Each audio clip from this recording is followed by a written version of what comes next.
talking about? Polyamory is a lifestyle. There's always room for one more. We are looking to add 999,000 dishes. We are in an open B or a hinge relationship. Our polycule is called a pentag. Not only do you have to trust your partner, you have to trust the other person. With another girl, then maybe there's a better chance of yourself and cheating. We had a great marriage, but we knew there was more. Eventually, we became polyamorous. What's the best thing about being polyamorous? Sex. I always share my handcuffs. Best sex I've ever had in my life. Polyamory is really hard. The cycle that we keep doing is not healthy. People will turn on you quick being poly. Outside looking in, it's like a circus. What is Jacob's role in all of this? I'm at for 1,000,000 chances. I just need 1,000,001. Every day you woke up and said, I'm gonna cheat and lie and gaslight her. Oh, and You always go to hide. This is about 3 of us. You are dating Becca. Jacob's dating Becca. Now, what happens if Becca What's falls up, in love with Q-Fillers another family? person? How you guys doing today on this Friday and Mother's Day weekend? Have you guys been able to get over to Starcasm and watch the previews of This Is Polly? I'm so excited for some fresh new material. I really am, y'all. So let's get into it. We're going to read the bios of these people, see what they got going on, so we can get a little familiar with them before the show starts on May 29th. Let's start with our first couple, the Yahaves or Yahaves. I know I'm saying this wrong, so I hope they said where I could not say shit wrong, but the Yahaves, whatever, the king and his 4 queens. Let's start with Versace did. All right, the bio reads at 22 family members. The Yahaves aren't exactly a small family. There's 1 king. Yahweh, if I'm saying that right, it means poetic. 4 queens. Poetic D-Bash, Poetic Maddie, Poetic Crystal, Poetic Jasmine, and 17 kids with even more babies on the way. Maddie and Crystal are still adjusting to their new lifestyle, causing them to lash out at one another. Mere struggles to conceive naturally, Maddie and Poetic have turned the conversation toward IVF. But when the family faces their biggest challenge yet, could it all be enough to send Maddie over the edge?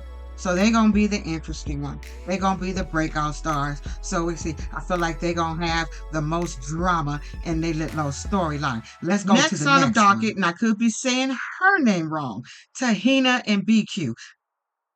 I know I'm going to accidentally call his ass barbecue every damn time, but let's see what they bio got going on. All right, BQ and Tahina currently don't have a partner and still recovering from BQ's many infidelities. They are trying to get back to a place where they can be polyamorous, but got into poly as a way to curb BQ's cheating in the first place. He insists he isn't currently cheating, but Tahina has some serious doubts and receipts. No matter how bad things get, Tahina loves BQ, but needs him to show some real commitment.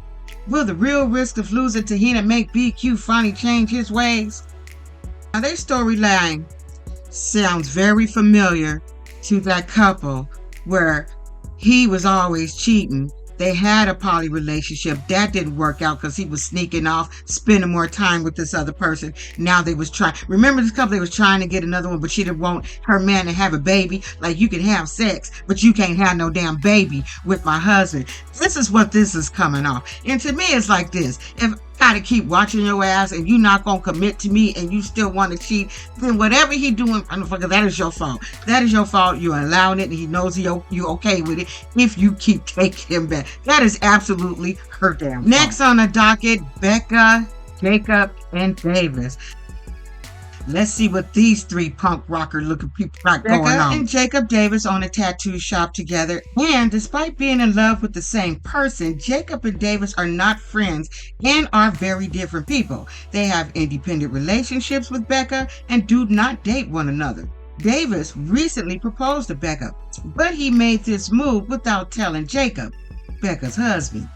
Will this new shift in their polycules dynamic cause issues? Can they all get on the same page about how to run their businesses and, more importantly, their relationships? So it sounds like to me And just from watching the previews, seem like Becca's the one that's going to be running these relationships and doing what the hell she want to do. Seem like she got control of these damn men, because it don't make no sense why you're still married. So this must have been her ideal in the first place. That's how it was coming off. Next on the docket is Marley and Bri. All right, y'all. Marley and Bri are actively looking for a third partner to add to their polycule, and a fourth, fifth, and a sixth, but they have to start somewhere. The duo was previously part of a larger polycule with Marley's not-so-ex-husband, who she still hasn't officially divorced. Bri must decide how long she can hang on, knowing there may be a deeper reason Marley won't divorce him. All the while, the duo dates new women to grow they polycule. Here's what I gotta say to that. How much puss does one eat? How much puss does one need to eat? I would want to be licking all kind of puss, thinking I'm gonna get cold sores all over my lips and my mouth. It's just like, how much puss do you need? Why can't we just stick with one or two? You gotta have 5, 4, 6 pussies to lick? That seemed like an addiction to me. Last on the docket, Cammy, Trent, and Nita, the Addams family, because that's what they look like, the damn Addams family. So let's get into what they got going on with their little bio. All right, y'all. Cammy and Trent are a married couple that come from a very strict religious background, with their friends and family unaware of their new lifestyle as a polycule with Nita. As they plan a commitment ceremony to their forever with Nita, the throuple must decide how to tell their loved ones about their relationships and face the reactions that come with it from outsiders and from within their polycule. Y'all, why do church people be the freakiest people?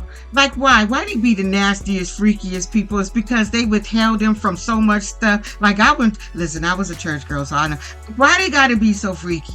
They sitting there looking like the Addams family. Like, I'm telling you, we don't see what they got going on. So the family don't know about shit, but they about to find out. They gonna know today. They gonna know on May 29th. If they don't know now, they gonna know on May 29th.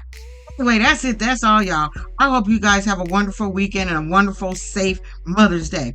I'm excited for this to start. It is starting right after Love After Lockup on May 29th. Be there, see you there. Don't be an asshole. Bye.